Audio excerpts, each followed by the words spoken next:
People who work in HR, what's the wildest thing you've discovered that led to a firing in the course of your career?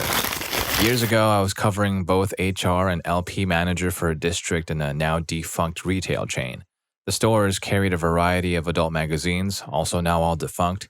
Overstock for these lucrative and quick-selling products were in a storeroom. There was a very small, for the time, camera in the room. One day, I was reviewing footage at a store and I was idly watching an assistant manager restock after closing. Then something odd happened. He was taking one copy of each magazine, opening it to a photo spread and laying it down on the floor. Soon, there were about 15 magazines spread out. He left for a moment and then returned in view of the cam completely bare. Then he lay down on the magazines and started rolling around and, well, you can guess what happens next. I met with him the next day and said, "Hey, I need to let you know there's a camera in the magazine storage area." He stood up and said, "Okay then," and walked out of the store. I ended up putting him in our system as resigned and didn't dispute his unemployment claim when he filed. I went ahead and told the next person who took over the restocking job that a camera was there before he even touched a single magazine. All right, this sounds like such a George Costanza thing to do and a perfect George reaction to the news. Story 2. Car dealership. The co-owner of the company had a used car lot he had registered under a friend's name. The big dealership would take in used cars. He'd pay a technician off the books to give it a bad inspection so the car would go to auction. He'd use the other company to purchase the cars for dirt cheap and sell the cars at a huge profit margin. Essentially got our KBB rep fired because she was evaluating trade-ins as being in good condition, but the inspections would all come back bad, so in the company's eyes, she was terrible at her job and paying people way too much for their trade-ins. They started to catch on when they realized close to 40% of all the trade-ins were getting poor inspections. So they implemented a system where 2 technicians each did their own inspections. Suddenly, not so many cars were getting poor inspections. Then it all unraveled when they looked into it deeper and realized every single bad inspection came from one technician. In total, they estimated roughly $400,000 in profit had been stolen from the company over the past couple of years. It was pretty messy. The rep had gotten let go quite a while before everything went down, took a job at another dealership, and all was fine. The owner of the company is a good dude who trusted the wrong guy to make his partner. The shady co-owner had worked there for like 25 years before he was brought on as partner and was supposed to succeed the owner when he retired. Owner was really heartbroken about the whole thing. I don't blame him. He built that company up from nothing, pays his employees very well, and never hesitated to toss extra money in people's paychecks when they were in a tough spot. Nobody ever asked for it. Like, one guy's wife had severe complications while giving birth and it racked up some heavy hospital bills. Owner took a pretty large sum of money from his own bank account to help them out. I've worked at several dealerships and that one was by far the most reputable and honest one I've seen. It's a real shame that other schmucks took advantage and used the company as his own bank. Yeah, and just when I thought you couldn't add any more grease into car dealerships, right? Story 3. Dude requested a letter from HR to provide his insurance company to state that he was on shift on a particular day at a particular time and therefore could not have been the one driving when his car was involved in an accident. For similar letters in the past, we provide 1. Their roster for the day, 2. Confirmation of their clock in and clock out times, and 3. Their scan in and scan out times of their security ID. To show someone was rostered on, clocked in, and didn't leave the building before clocking out. Turns out this guy hadn't actually worked that day. When he realized we would actually check before putting it in writing, tried to use his supervisor-level access to alter historical records to say that he was on shift. He got caught out because the system wouldn't let you alter your own roster. When the inevitable, "No, we will not help you commit insurance fraud, turn in your ID" conversations happened and all facts presented to him, it was the only time I've ever heard a union rep say words to the effect of entirely siding with HR in a dismissal. Story 4. I had a coworker who would clock in at the time clock every day and then go home, and she didn't even get fired. We were on a special project, which just meant they took IT resources from a bunch of departments and stuck them together for a project. The department we came from was notoriously heavy-handed with management. If you weren't at your desk, logged in and working by 8 a.m., your boss was going to have a talk with you. 2 minutes late coming back from lunch, better take a 15-minute vacation block. So me and one woman from my department get chosen, and the manager gives us the "let's all be friends, I don't need to babysit you, etc., talk. Basically, just get your work done and don't be stupid, and I won't treat you like children. About 2 weeks later, I saw the woman I knew from my old department taking her coat off at 3 p.m. I thought it was weird, but her business. Once she walked away from the cube, someone else wheeled over and said, "She's been coming in for just meetings and going back home for 2 weeks." Sure enough, we get an email that reads, "I try to treat you like adults and that didn't work. Tomorrow, I expect to see everyone in their chair from 8 to 5, no exceptions. I expect an email explaining why you aren't there unless there's a meeting on your calendar. Yes, I mean email me when you go to the bathroom." So glad I got out of there about 2 weeks later. The boss lost her mind and treated them like toddlers for another 4 years. All I heard was complaining. Story 5. Long time ago, I was an IT contractor working for a large company. There were probably about 20 of us on this one team that were all contracted by an IT staffing firm. It came to light that one of my colleagues had been previously fired as a high school teacher for a scam, where he would go to his students' place of employment, Target, Best Buy, etc., and steal a bunch of stuff in exchange for giving them good grades. When this happened, it was revealed that the IT consulting firm had not run background checks on any of us. The company we were working for called us into an office and said that they needed to do background checks on all of us, and if there was anything to disclose, now was a time. No one said a word. And the next 2 weeks, one guy was let go because he had done time for mail fraud, another guy for mistreating his ex, another guy for getting kicked out of the military for attacking a senior officer, and another guy who was a former police officer who it turned out was under indictment for alleged crimes. That one was an interesting month. Story 6. Previous HR manager was all right, smart, friendly with everyone, good people skills. He was even an adjunct professor during my last year in college, taught behavior modification and abnormal psychology. Then his wife divorced him for her. He went off the proverbial cliff, started calling young, attractive girls from the lab to his office over the intercom, told them he was obsessed with them and offered them all expense-paid trips to nearby music festivals, promised them free substances, whatever they wanted. They all turned him down. One girl received a decent settlement. He was immediately fired when they found out, of course. He has spent the last few years trolling around our college town, trying to mess with anything that would give him the time of day. It's outwardly obvious he is on hard substances, banned from 24 local businesses, absolutely unhireable anywhere serious ever again. Story 7. We were doing inventory of these barcode scanners they use in the plant. They needed an update installed, and we figured we'd do inventory at the same time since we need to round them all up anyway. Well, we only found about 1/3 of what we were supposed to have. Some missing is to be expected, but not that many. Well, later I found a bunch in a coworker's desk drawers, didn't think much of it at the time, ran updates and put them back. Still looking for them, I found most of our missing stock for sale on eBay when searching them by serial number. I brought this information to my boss. He tells me to close the door. You always know it's going to be a serious talk when they close the door. He tells me, "Now you listen here. You didn't see anything if you know what's good for you." I was fired from that job the next month. I still don't actually know what was going on there, but in hindsight, a lot of stuff disappeared. I'd install a bunch of monitors and go back to that area later and find the old monitors are back, unload printers off the truck, and then never see them installed. Clearly, it was my coworker and my boss, but sometimes I wonder if it was bigger than that. Story 8. My husband was the de facto IT person in his smallish company. The company had a nationwide sales force, and the salespeople would come into the office every couple of months for meetings, etc. So when one of the Midwest sales guys, John, came in, he gave his computer to my husband and said, "Hey, it's been really sluggish. Can you take a look at it and see if something's wrong or if you can get it to run better?" My husband said, "Sure, I'll take a look." Well, long story somewhat shorter, it was running slow because the memory was filled with adult materials. So he reformatted the computer, which removed all the materials, and it was working fine. John came back to get the computer, and my husband was like, "Hey, so yeah, your computer was filled with a lot of non-work related files, and that's what was slowing it down. So I reformatted it, and it's working great. I'd really suggest getting a personal computer for your personal files, as this is a work computer connected to our work network, and we strongly discourage personal files on any work-owned equipment. Laptops have really come down in price, and by the end of today, I'll email you some links for some that are good quality computers at a reasonable price so you can have one for personal use." John just kind of brushed him off, gave a brusque thanks in passing, grabbed his computer, and left. My husband sent John the email with the links, and that was that.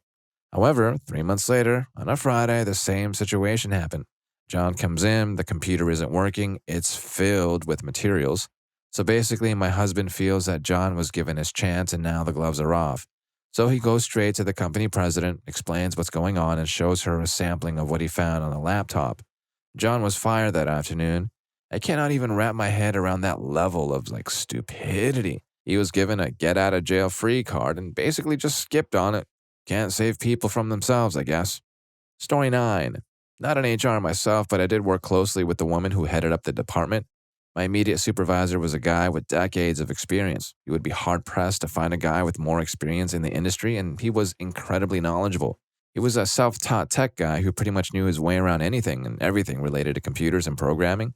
A whiz kid who had been there since the earliest days of the company and had worked his way up to being the boss's right-hand man. They had a falling out, and the boss was hell-bent on getting rid of the guy, but he knew he needed a damn good excuse, as everybody knew that he'd been integral in growing the organization, and without him, it never would have become anywhere near as successful. The customers loved him. All of us looked up to him. He was just one of those rare guys, smart, good-looking, talented, likable, but he didn't let any of it get to his head. He was a really down-to-earth, cool guy. Anyway, the boss keeps digging and eventually strikes gold. The guy had lied on his original job application. He had said he was 18 when he was actually only 17.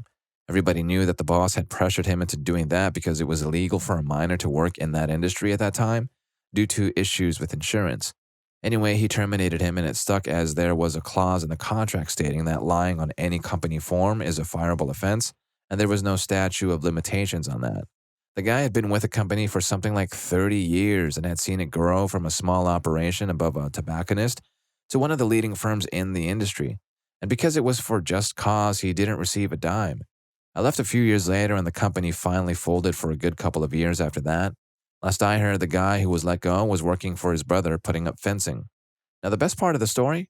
Well, the company was a security firm, burglary and fire alarm systems for homes and businesses, panic buttons and hold-up alarms, temperature alarms for farms. Lots of high-end customers, including some pretty well-known celebrities. I spoke with people like Don Emis, Barbara Walters, Montel Williams, and even Yngwie Malmsteen during my time there. One day, the boss gets a call at work from his wife. She'd come home to find the house ransacked. Apparently, the burglars had pushed the air conditioner through the sleeve in the wall to gain access to the house. They made off with most of her jewelry, and she had quite an extensive collection. Anyway, you can imagine the optics. The owner of an alarm company gets robbed. Only here's the best part. The idiot hadn't set the alarm before he'd gone out. The central station verified that the panel had been unarmed, no motion detectors, no window sensors. The STU, the subscriber terminal unit, was fully operational, meaning that the phone line was in 100% working order. Plain and simple, nobody had set the alarm. The insurance company refused to fork over 1 red cent, and he was out thousands of dollars, not to mention the hit the business took to its reputation.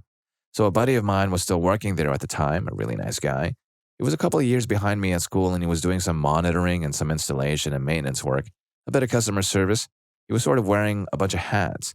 Anyway, he was on the team that got sent to the boss's place to do some repairs after the burglary, patching up walls, etc. Apparently, the thieves had tried to get into a couple of safes, so there was damage to walls and flooring. At one point, before the crew had arrived with the van and all of the tools and kit, there were a few guys that had shown up pretty much right after the call came in because they were in the neighborhood. They waited for the cops to do their investigation and their paperwork. So one of the guys on the crew asks for a screwdriver, and the boss, like an idiot, asks his wife if they have one handy. She leaves the room and comes back a minute later, and she's standing there in the doorway. She just goes back and lobs the thing right at him. He barely gets his arms up in time to stop it from knocking him in the face. Then she just storms out. The guys on the crew didn't know which way to look. When the company was on its last legs, the boss started entering into negotiations with his rivals and selling customers and equipment to them. He could have cut his losses and retired, but stubborn buffoon he decided to pour a few $100,000, building a state-of-the-art home studio with the idea that he'd do some recording and mixing and it would pay for itself. He'd always liked the sound of my father's voice, so he asked him to do the voiceover narration for some public access commercials. As far as I know, the biggest success he had was mixing some comedy albums, and he wound up selling off all of that fancy equipment for 1/10 of what he paid for it. I worked for the guy for years but had never been to his house, but I accompanied my dad the afternoon he went over to record his parts. It was insane. He and his wife had been there for years and years, but there wasn't a photo on the wall, not a painting. It was like a model house. It was the most eerie, unlived-in home I'd ever set foot in.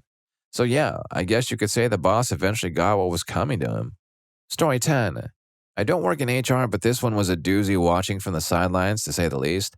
This was right after 2020, and after our out-of-state corporate overlords had fired the entire division's accounting team and HR manager, they now realized a year later, as people were returning to the office, they needed to hire a new HR manager.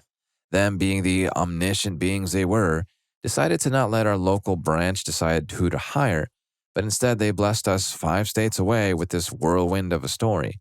And in comes in Nicholas W., a short, heavy-set man that had that eerily charismatic slime to him. Just what you'd expect for HR manager material. Well, roughly a month or so after starting one Monday, he did not show up to work, and new hires were waiting for their orientation.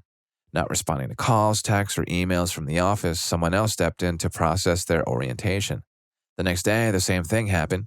On his third day, his sister gets in contact with corporate and says that he had an emergency with his father in Florida, and he was unavailable but would be back to work and reach out the next week.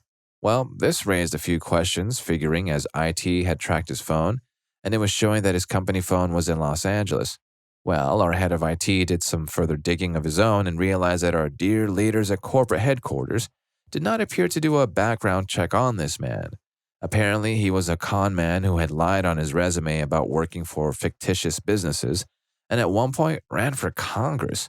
Well, the whole office was abuzz when the next week it was revealed that he had not been, in fact, in Florida, surprise, surprise, but was, in fact, in Los Angeles, arrested and in custody for various crimes. What really just puts the icing on the cake is this is the same man who had over a month's access to hundreds of employees' banking info, social security numbers, and ID cards. So, yeah, a little bit of a different tale of crazy HR stories. Story 11. I didn't work in HR, but I worked as the outsourced IT lead for a company. I matrix managed the incumbent IT staff too. The incumbent staff had been there pretty much for their entire careers and were coasting in for a nice retirement. They felt I was there to take their jobs, and they took some time to win them around. I just about managed to get their trust when, one morning, the IT director approaches me and says, "This has been found on a printer. Can we establish whom?" The printout was a rather distasteful image. I was to secrete myself in a locked office and not tell any of the team what I was doing. Proxy logs, downloaded for non-IT people. This is a list of which computer accessed the internet, which site, and what time. I filtered the logs and removed all genuine business stuff, then all casual browsing. I was left with quite a list of interesting sites. Whilst doing this, my team and the incumbent team were pressing me hard as to my secret mission. I then downloaded DHCP and Active Directory logs. Again, for non-techies, the first shows what computer name was issued with each network address at a specific point in time. The second shows which member of staff logged onto the network, what time, and which PC. I was then able to correlate who logged onto which specific PC at which time and also the internet sites they visited with absolute certainty. Armed with my report, I was summoned to a meeting with the HR director, IT director, and managing director. Transpires that the printout was quickly identified as a certain user, and they had their wrists slapped. However, there was one other person casually browsing outside of the standard office hours. Not only that, but it was one which needed reporting to the police. You guessed it, one of my extended team looking forward to retirement. Oof, I've got another when I was a mere apprentice. An admin lady was escorted from the office. Turns out that her deep desk drawer with built-in filing rails was also perfect at hiding about 6-liter bottles of drinks, all empty. And if you're shocked by any of these stories so far in this video, please don't forget to hit that subscribe and like button for more videos just like this. Story 12. We had 2 temps who knew each other from outside of work, both starting on the same day but in different departments, and both referred by the same recruitment agency. At lunchtime, their managers were concerned that they didn't actually appear to be getting any actual work done, despite appearing to be quite busy. So we asked IT to have a look at their email logs. They had spent the entire morning just chatting to each other over email. The logs were like 9:05. What's your boss like? 9:05. Bit of a snob. Yours? 9:05. Same. What are you doing tonight? 9:06. Not sure. You? And so on. They had literally spent 8 hours between the two of them just chatting nonstop. Not surprising that they hadn't done any actual work. We kicked them both out and rang the recruitment agency to let them know. As a result, not only were they not paid for their half day, but the recruitment agency kicked them off their books and also told every other recruiter in the city to avoid these 2 idiots like the plague. Story 13. This is a fun one. Too bad the thread is old enough it probably won't be seen. Anyway, I worked for this charity that raised money for health-related causes. This local hospital wanted an exoskeleton for people who are paralyzed and going through physiotherapy. These things are pretty cool. You strap a person in, and when they start working the controls, they can walk around on their own, even go up and down stairs. They were also exceedingly expensive, and the one they wanted cost about $300,000. One of the staff is working with a donor who gives $100,000 toward it. Another staff person says, "Hey, I have a donor I'm meeting with in a few weeks that might put up the rest. So far, so good." About 2 months later, these enormous, extremely heavy boxes showed up in our office, addressed to the woman who got the first $100,000. Turns out there's an exoskeleton in them. Now, we're not actually at a hospital, we're in an office building, and we sure as hell do not receive the medical equipment we fund. We send the money to the hospital administration and they buy it. So everyone is very confused. The woman's boss, seeing her name on the shipping label, goes to ask her what this is all about, who immediately turns to the other staff member who'd said she might have another donor and asks her if she got the other $200K for the exoskeleton. The response, "No, they were out of town, so I haven't met with them yet." The first staff person then screeches, throws a stapler at the second staff, misses, thank goodness, and then storms out of the office and everyone watches out of the window as she heads to her car and drives away. Eventually, we piece together what happened. The staff person had told the hospital we could probably fund their exoskeleton, and they told her, "Great, but we need to order it right away because the price is going up soon." So, despite not having the other $200K nor possessing any authority to do whatsoever, she called up the company who made it and ordered one. Even more baffling, the company sent it to her despite our charity having no account with them, no credit with them, no history, nothing. They just shipped the thing to her as though all of this was totally normal, along with an invoice for $300,000. We never did figure out how she pulled that off. We also quickly realized that all of this adds up to us owing $300,000 for an exoskeleton where we only have a third of the money. Anyway, she doesn't come back to work for 3 days, doesn't answer her phone or text, doesn't respond to emails, nothing. Then, on the fourth day, she shows back up as though nothing had happened and all was totally normal, sat down at her desk and started working as though it were a regular old day. Doesn't say a word to anyone until her boss discovered her there, at which point she was immediately fired. It was a pain getting that exoskeleton to the hospital too, and there were all sorts of problems with the warranty and taking it into the inventory because they were not set up to receive actual medical equipment from us, just money, and we were the legal owners of the thing, not the hospital. But we eventually worked all that out. Oh yeah, and also fortunately, the second staff person finally got around to meeting with her donor, who indeed decided to pay the rest of the balance owing off. It was the most bizarre set of circumstances at work I have ever encountered. Yeah, looks like the first person was caught up in the savior complex or something and just went with the flow. But the flow cost $300,000, so yikes. Story 14. Not in HR, but my dad used to own a bar and some wild stuff happened there due to the vast majority of the staff being involved in some kind of ring. After buying the bar, my dad put in security cameras to try and cut down on the dealing going on in the premises because, well, he didn't like dealing with the cops. He held a big meeting with all the staff and let them know that there were now cameras installed and anyone caught dealing on the bar property would be fired on the spot. Literally, that exact same night, the dishwasher sold fake substances to somebody right in front of the cameras right before closing. The guy he sold the fake ones to ended up coming back with a hammer to terminate the dishwasher. But since the bar was closed, he settled for breaking in and smashing up a toilet in the bathroom instead. The next day, when my dad reviewed the tapes in order to find out what had happened, he of course saw the dishwasher selling the fake substances directly in front of the camera. Guy couldn't have been more obvious about selling if he tried. When my dad fired the dishwasher, he asked him why he had sold the fake ones right in front of the camera. The dishwasher said he didn't think anyone would actually check the camera. Anyways, my dad actually still has the hammer the disgruntled customer used to smash up the toilet in the evidence bag, but the police gave it to him somewhere in our basement. Story 15. We eliminated the position of one of our longtime employees. She was a pain in the back and filed HR complaints all the time for perfume smells and people walking around in sandals that were making flapping sounds, radios being too loud, etc. All petty complaints. They really weren't terminable offenses, but we needed to get rid of her, and part of the deal was she got a 40-week severance package. The terminated employee's manager was relatively new, so right after she was terminated, his VP told him to contact IT security and get access to her emails, private directories, and instant messages.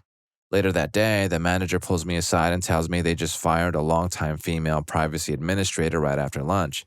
Apparently, when he got access to his terminated employee's IMs, instant messages, there were vile and disgusting exchanges between his ex-employee and the privacy administrator who were close friends. They had offensive nicknames for him and other managers and VPs in the company, and all of it was there to see on a company asset.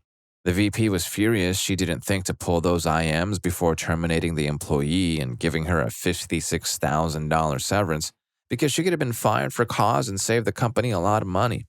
Story 16. Not an HR, but I was told this story by an HR person almost 20 years ago, and this seems pretty relevant. I was at new employee orientation with about a dozen others at a government facility. The facility had its own campus, guard gates, and signs as you come in telling you what wasn't allowed on site. Lady from HR was with us, helping us fill out all the different forms. Then she told us this story that apparently she was involved with. One of the employees had been in a car wreck, off-site. No injuries, but his car was being fixed, so the insurance company had authorized him a rental for a week or two. First day on site with the rental car, and he gets a call from the rental car agency. Sorry to bother you, but we just got a call from the previous person who rented that car, and they believe they left something in the trunk. Would you please check? Oh, by the way, that something was a weapon in a case. Guy goes to the parking lot, and sure enough, there's a weapon case in the trunk. He goes to find his supervisor and tells him what has happened, asks what he should do. Guy gets fired for bringing a weapon on site, and there she ended the story. You know, I have zero tolerance about weapons, but come on, this guy obviously had no intent. As a new employee, what exactly was my takeaway from that story supposed to be? Management doesn't make reasonable decisions? What your manager doesn't know won't hurt you? Honesty certainly isn't the best policy. Always thoroughly search your rental cars? I still to this day can't figure out what her purpose was in telling us that story. Story 17. I was a call center manager who had some employees who worked in remote offices. I was driving to one of those offices to fire one of my employees who had falsified hundreds of call records while sitting at her desk doing absolutely nothing. When I got there, the office manager pulled me aside and told me that said employee had gotten into a verbal altercation with one of the customers that came into the office in the middle of the space with everyone watching because that customer's daughter had broken up with that employee's son, and there were allegations of cheating afoot. If she hadn't been getting fired for the fraud, that would have been enough. She had other write-ups. The office manager then proceeds to tell me that after that verbal altercation, the employee left the office, sat out in her car waiting for the customer to leave, saw the customer walk out, got out of her car and grabbed the customer by the arms and told her if she ever spoke to her son again, she'd end her. And this all happened literally 24 hours earlier. The office manager just found out about it 10 minutes before I walked in after taking a call from said customer who said they were looking at pressing charges and wanted to know if the security cameras caught anything. To my knowledge, she didn't press charges. No idea how that situation was resolved. 2 years later, that employee messaged me on Facebook when she saw I was advertising a job opening and asked if the company had marked her down as available to rehire. I told her I would love to have confidence as big as hers to even think about asking such a goddamn ridiculous question, and I blocked her. Story 18. I was a guy's supervisor rather than HR.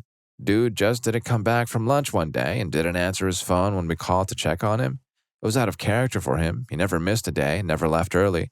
Plus, he'd given another guy a ride and had dropped him off at the door and said he'd be right in.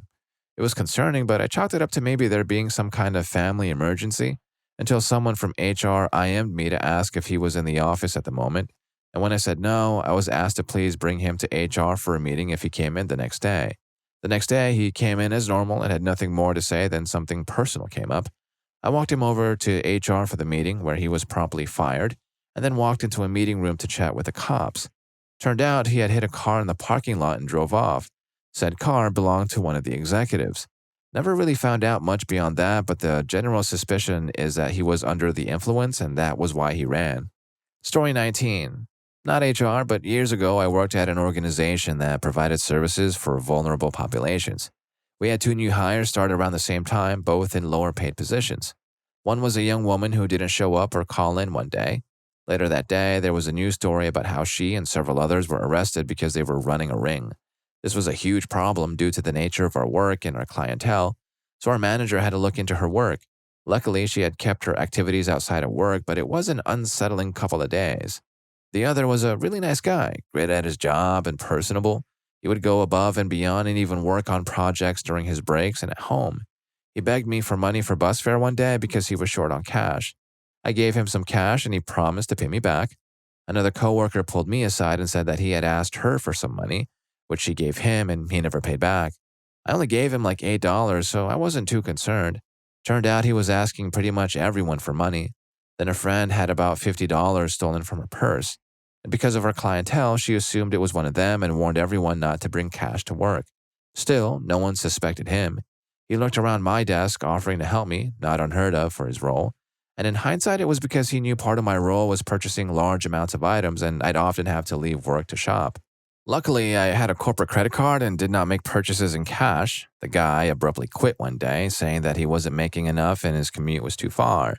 The next day, it was discovered that petty cash around $300 was missing. There was a camera in the office, and sure enough, this guy had pocketed it. I don't think the organization pursued anything, and it made me sad that he was struggling. But that cash was fundraised to help fund lunches for children. Story 20. I have one. Back in 2001 or so, there was an engineering VP in his 50s that was married and having an affair with a designer who was in her mid-20s. She had some money issues, and according to him, he loaned her like $20,000. There were no written loan documents. In the meantime, their relationship starts to sour. He wants his money back, but she doesn't have it all just to give it to him. He gets mad and starts calling her work phone from his office, telling her on voicemail to repay him. She doesn't, and then he starts making threats that he's going to fire her, that he's going to sue her, and that he's going to harm her. She justifiably freaks out and goes to the police thinking that HR is going to take his side. The cops come to the office to talk to her, then they want to talk to him, so they go to HR, who calls him into their office. He starts getting angry while talking to the police and winds up getting a free ride in the back of the cop car. To say his world imploded would be an understatement. He gets fired from his high-paying job. His wife finds out about the affair and files for divorce, taking the kids and moving back to the East Coast, where she has family, and finally he has criminal charges to deal with over the scuffle with the police. Story 21. It was the IT liaison to HR in this case.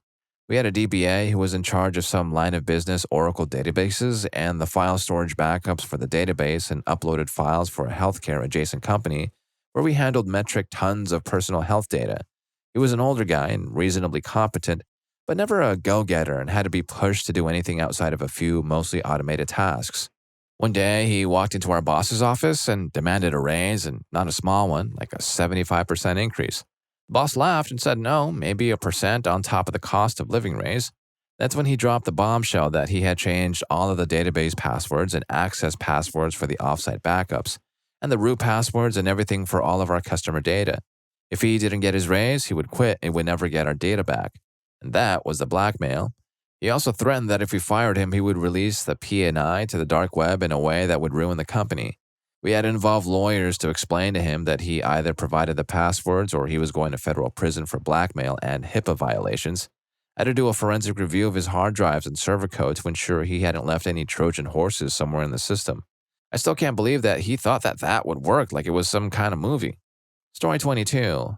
A member of our HR team, someone we had just hired earlier in the month, was face down at her desk around lunchtime. I assumed she was just napping at her desk, but then I noticed there was a Tupperware of food upside down in her lap. I tapped her shoulder to try to let her know she spilled her lunch while sleeping. She wouldn't wake up. I started to nudge her and shake her a bit more in a slight panic. Then she opened her eyes, looked at me, couldn't speak, and I realized she was completely gone, nodding off. She had stuffed up in the bathroom before lunch. At this point, I didn't want to make a scene. This was 2019 when offices were still full. I calmly motioned for a VP HR to come over. But as she came over, the employee who was nodding off stood up and left the office, stumbling the whole way out. Needless to say, she didn't work for us anymore after that. I felt bad because she clearly had a problem she had hidden initially. That was a shocking thing for me to witness. We were a pretty upbeat startup tech company with a fun professional culture. Never expecting someone to do that right in the middle of the office. Story 23. Not HR, but knew this fellow at a previous company who had put in his resignation and was serving the notice period. He effectively stopped working and was just doing random stuff while on the clock and chatting with everyone via email, instead of using the in-house chat system the whole day. Basically, being disruptive. Management tolerated his antics until the day he forwarded the contact list of the entire division he was in. Names, phone numbers, emails, consolidated for disseminating division-level event information, to his friend at a recruitment firm without asking anyone. He got outed when the firm started approaching multiple people in the division with unsolicited job opportunities, and one of the persons they approached was the head manager. Not sure what benefits he got out of that, but that was the fastest I had ever seen an employee get booted out of a building. didn't even have time to take his belongings. The company also had to serve a legal letter to the recruitment firm to cease and desist and to remove all company employees' personal data they obtained without consent. Story 24. Not HR myself, but I was a security guard that tracked down the footage of our HR person stealing a computer monitor that one of our vendors never picked up. She had previously asked our store manager if she could take the monitor as the vendor, despite several calls to them, just never came and got it. The store manager thought she was joking at first because, well, she's an HR person asking the store manager about taking company and vendor property. He realized she was serious and told her, of course, she could not. Well, she did anyway. Pretty much nobody in the store liked her, so it wasn't much of an inconvenience for me to track down the footage. Didn't take much time to find it once I was given a time frame from when she was asking about the monitor to when somebody finally noticed it was gone. Funny thing is, if she hadn't asked the store manager and just took it, I highly doubt anybody would have ever noticed unless the vendor actually finally came to pick it up. Story 25. I work in HR and this is hands down the craziest thing I've ever dealt with. We do ride-along for a day for people interested in a job, let them see what it's like with one of our technicians, and if they actually want to do the job. We had a candidate do a ride-along with one of our techs, and they ultimately decided not to hire him. About a week later, that candidate came in with his brother to our shop from my office. I started to hear yelling between him and a different employee. I went to see what was going on, and he started saying that they were threatening him, his family, and his livelihood. Now, this sounded crazy, but I pulled him into a room to talk. One of our employees had told him that we were going to run him out of town, put his name down on a supposed industry-wide message board so he could never work again, and that in our company meeting, we were passing around his picture and address, and instead of our company party plan that week, we were going to go as a company to confront him and steal his kids from him. I'm thinking this guy has got to be on something, but the HR assured him that's absolutely not something we would do, but I will do a full investigation and get to the bottom of it. Well, I'm also IT in my job, so I pulled up company text messages, chats between managers, emails, everything, and nothing that showed any signs of what he was saying. I talked to the guy he went on a ride-along with. The managers, they knew nothing. I let him know, and he said he had a phone call recording of our employee warning him about it. I got the recording, and it was an hour and a half of our employee telling him all these things about how it's our managers that are going to hurt him, and he's just being a nice guy, giving him a heads up and warning. After confronting that employee, he said, "Oh yeah, I was just making it all up. I was just messing with the guy, no remorse, no guilt. He thought he was just playing a joke." He was, of course, promptly fired and talked to the other guy to assure him it was just that employee being, I don't even know. But he was let go, and that's not our company. Well, if you like these stories, here's more for you. YouTube thinks you're going to love this. I'll catch you in that video, and thanks for hanging with me on this one.